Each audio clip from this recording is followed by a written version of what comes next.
गरीब टिफिन वाली। एक बार की बात है, सतलजगंज नाम के एक गांव में बिंदिया नाम की एक खाना बनाने वाली अपने परिवार के साथ रहती थी। बिंदिया बहुत ही गरीब थी। उसका पति एक फैक्ट्री में झाड़ू पोछा का काम करता था, जिससे गुजर बसर करना मुश्किल था। इसीलिए बिंदिया उसकी मदद करने लोगों के घर खाना बनाया करती। आज आने दीजिए उसे, छोड़ूंगी नहीं। कल इतनी मोटी रोटी बनाकर गई थी, अगर सामने होती ना तो उसी के मुंह पर उन रोटियों को दे मारती। हाँ, अरे बाबा, आप शांत भी हो जाओ मेरी गदाधारी बिम। वो भी कितने घरों में काम करती है, हो गई होगी गलती। आज ना ये उसकी आखिरी गलती होगी। रोज की तरह बिंदिया अपने काम पर निकलती है, इस बात से अनजान कि आज उसके साथ क्या होने वाला है। वो पारुल के घर पहुंचती है। लो, आ गई मैडम आप। गांव से शहर आती ही क्यों हो जब काम आता ही नहीं? एक तो तुम्हें कोई एक्सपीरियंस नहीं था, फिर भी मैंने तुम्हें काम पर रखा, पर तुम तो सर पर ही चढ़ती जा रही हो। इतनी मोटी रोटी बनाई है। अरे नहीं नहीं दीदी, आपको कोई गलतफहमी हुई है। मैंने मोटी रोटी तो बड़े सेठ जी के कहने पर बनाई थी। ओहो, तो अब तुम पापा जी को भी इसमें इन्वॉल्व कर रही हो? अच्छा, रुको तुम। पारुल गुस्से में रसोई के अंदर जाती है और चिमटे को गर्म करके बिंदिया के हाथ पर सटा देती है। अब जब भी मुंह खोलो ये याद रखना कि तुम एक नौकर हो और हम खानदानी रईस। उसी वक्त इत्तेफाक से दरवाजे पर मोहन बिंदिया को ढूंढता हुआ आ जाता है। हम गरीब जरूर है मालकिन, पर नौकर नहीं है, मेहनत का खाते हैं। चलो यहाँ से बिंदिया, इस घर में काम करने की कोई जरूरत नहीं है। तो मैं भी देखती हूँ मेरी सोसाइटी में अब कौन तुमसे काम करवाता है। मोहन बिंदिया को बाहर ले आता है और जंगल के रास्ते दोनों गांव लौटने लगते हैं। जंगल में मोहन गीली मिट्टी बिंदिया के जले हुए हाथ पर लगाते हुए कहता है, तुझे कितना सहना पड़ता है बिंदिया।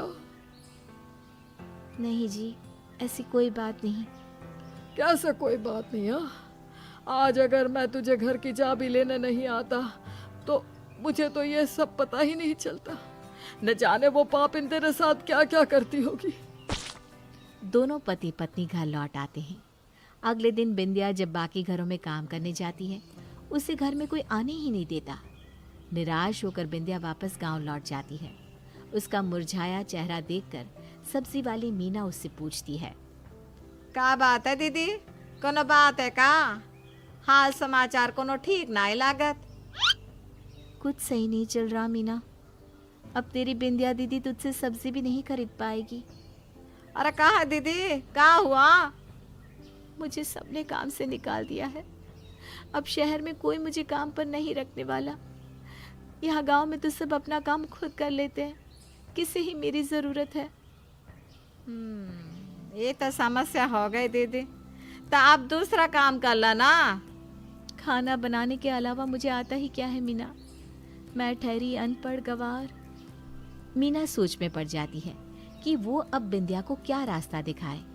अपने ठेले पर रखे हुए अपने टिफिन को देखते हुए मीना कहती है, अरे दीदी, रास्ता तो सामने ही है। तुम लोगों के घर पर जाकर काम करती हो ना, अब खुदा का टिफिन का बिजनेस शुरू कर लो। बिंदिया का भोजनालय। देखो, हमारे लिए तो हम खुद भोजनालय से टिफिन लेते हैं। बताओ, इतना महंगा और खाना बिल्कुल बदस्वाद। और तुम तो हमसे नई नई ताजी सब्जी लेकर जाकर खाना बनाकर लोगों को खिलाती थी। उसमें भी वो लोग तुम्हें काम से निकाल रहे हैं। अरे छोड़ो उन लोगों को, अपना काम शुरू करो। अरे वाह मीना, तूने आइडिया तो बहुत अच्छा दिया है। तेरे भैया को आने दे, रात को उनसे इस बारे में बात करती हूँ। रात को जब मोहन घर आता है तो बिंदिया उसे मीना के दिए टिफिन के आइडिया के बारे में बताती है। अरे वाह, ये तो एक नंबर काम है।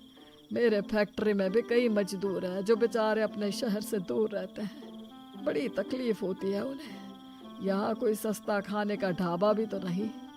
यहाँ वहाँ जाकर ढाबे पर ही मजबूरन खा लेते हैं। अगर तेरा टिफिन रहेगा तो वो फैक्ट्री में ही खाना खा सकेंगे। तो कल से ही अपने काम का श्री गणेश कर दे। मैं फैक्ट्री के मालिक से और सभी मजदूरों से तेरे टिफिन के बिजनेस की बात करता हूँ। मोहन और बिंदिया बाजार जाकर कई सारे टिफिन, खाना बनाने के लिए राशन और सिलेंडर लेकर अपने घर पहुंचते हैं। बिंदिया अपने घर के बाहर ही बड़ा सा बैनर लगवा देती है जिस पर लिखा था बिंदिया का भोजनालय। मीना जहाँ भी सब्जी बेचने जाती वहाँ बिंदिया के भोजनालय का प्रचार करना नहीं भूलती।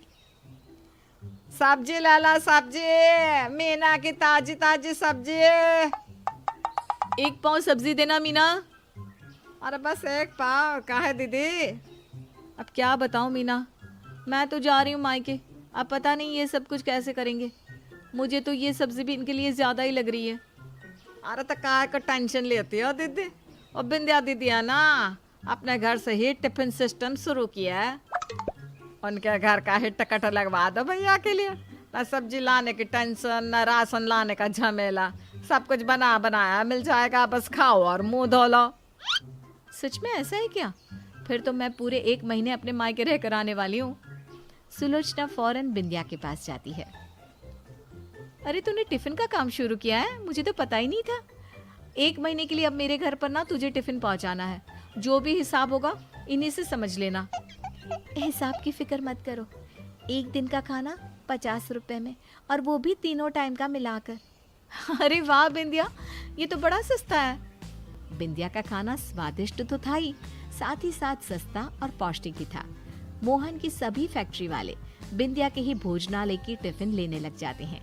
मोहन फैक्ट्री में झाड़ू पोछा का काम छोड़कर अपनी पत्नी के बनाए हुए टिफिन को लोगों को पार्सल करने के काम में लग जाता है। अरे बिंदिया, आज एक ऑफिस का कर्मचारी मिला। वो कह रहा था कि उसके ऑफिस में भी उन्हें टिफिन सिस्टम चाहिए। कम से कम 50 कर्मचारी होंगे। ये तो बड़ा अच्छा हुआ जी। अब तो काम जिस हिसाब से बढ़ रहा है, हमें 2-3 लोगों को इस काम के लिए रखना होगा। अकेले इतना कुछ करना संभव नहीं है। बिंदिया का टिफिन सिस्टम आसपास के गांव और शहरों में भी फेमस हो जाता है। अब बिंदिया अपने हाथ के नीचे गांव की मजबूर औरतों को खाना बनाने के काम में रख लेती है। मोहन कर्मचारियों के लिए टिफिन लेकर उनके ऑफिस के नीचे पहुंचता है। हाँ भैया, इधर मुझे टिफिन दे दीजिए, मैं ऊपर ले जाऊंगा। ऑफिस तो बहुत बड़ा लगता है। बड़ा लगता क्या, बड़ा ही है। महंगे महंगे हीरे मोती, उनके गहनों के जो डिजाइन होते हैं ना, उनके सारे डिजाइन इस ऑफिस के एम्प्लॉय फाइनल करते हैं। अच्छा, आप तो रोज गहने देख पाते होंगे। हाँ, आज भी बॉस एक नया अद्भुत हीरा लाने वाले हैं। स्टाफ को दिखाने की डिजाइन कैसी होनी चाहिए। मोहन पार्सल देकर वापस से अलग अलग जगहों पर डिलीवरी देने चला जाता है। इत्तेफाक से इस ऑफिस में पारुल का पति युग काम करता है।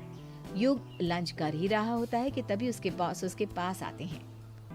देखो युग, ये डिजाइन तुम्हें कॉपी करना है। तुम्हारे पास 5 घंटे हैं। मैं इस डायमंड को यहीं छोड़कर अंदर जा रहा हूँ, ध्यान रखना। डोंट वरी सर, हो जाएगा। युग खाना खाकर अपने काम में लग जाता है और इसी बीच गलती से वो उस डायमंड को टिफिन बॉक्स में ही पैक कर देता है, जिसे शंभू वापस उठाकर मोहन को लौटा देता है। 5 घंटे बाद। Where is the design?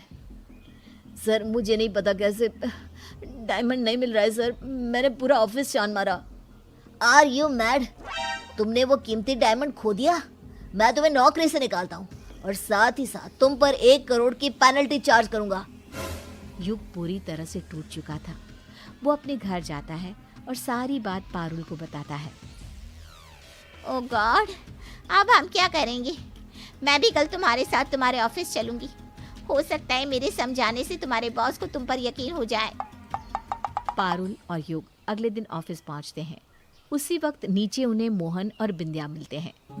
तुम यहाँ क्या कर रही हो बिंदिया? आए हैं कीमती हीरा लौटाने। कल गलती से किसी कर्मचारी ने टिफिन में हीरा छोड़ दिया था। जब हम यहाँ पहुंचे तो पता चला कि युग भैया पर चोरी का इल्जाम आया है। आपके घर का नमक खाया है। भैया को जेल थोड़ी ना जाने दूंगी। ये सुनकर पारुल रोने लग जाती है और बिंदिया के गले लगकर अपनी गलती की माफी मांगती है। मैं कितनी गलत थी, मुझे माफ कर दे बिंदिया। बिंदिया ऑफिस के बॉस को वो हीरा लौटा देती है, जिसके बाद बिंदिया के काम के साथ साथ उसकी नीयत की भी बड़ी तारीफ होती है।